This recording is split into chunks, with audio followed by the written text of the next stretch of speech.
Quran-ı Kerimdə Furqan surəsi 30-cu ayəyə baxın. 30-cu ayədə Həzrət Rasulullahın dilindən buyurulur bu ayə. Qiyamətdən mı deyiləcək bu? Ki, Peyğəmbər deyəcək, ey Rəbbim, bu qövmün bu Qur'anı tərk etdi. Qövmün bu Qur'anı tərk etdi. Ayətullah Məhsin qiraəti danışır, deyir ki, həcc ziyarətində idim.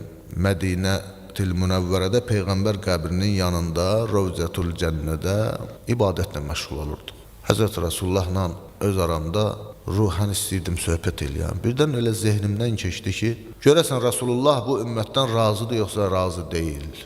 Görəsən Peyğəmbər bizim barəmizdə necədir, nə düşünərdi. Quran-ı Kərimin deyir, belə açanda bu ayə çıxdı qabağıma. Furqan surəsi 30-cu ayə. Və qalə Rasul Rabbi, ya Rabbi, innə qavmi ittəxəzu həzəl Qur'anə məhcura. Peyğəmbər dedi ki, ey Rəbbim, qövmün bu Qur'anı tərk etdi. Və müsəlmanların da bütün problemləri bax buradandır ki, müsəlmanlar Qur'anı və Peyğəmbərin əhl-i beytini tərk etməklə bu sıxıntılara düşdülər, bu problemlərə düşdülər. Qur'anı necə tərk etdilər? Quran-ı Kərimdə bir ayə deyir, əfətuminə bi ba'dil kitabi və təkfurunə bi ba'd.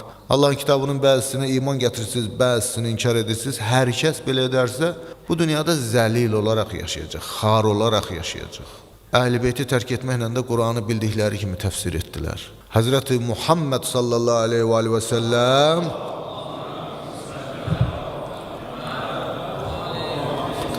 Həzrəti Peyğəmbərin gətirdiyi İslamı deyil də Peyğəmbər onun əhl-i beytindən uzaq olan Əməvi İslamını yaşadılar. Bugün müsəlmanların əksəriyyəti Əməvi İslamındadır.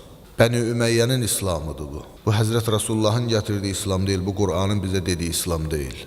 Bunun aşkar özümüz şahidik. Balaca düşüncəsi olan bir insan, ağlı, təfəkkürü olan, sağlam düşüncəyə sahib olan insan və biraz da insafı olan bir insan, vallah bu mənzərəni görüb anlayar məsələni.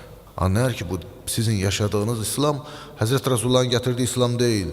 Bu Bəni Ümeyyə İslamıdır.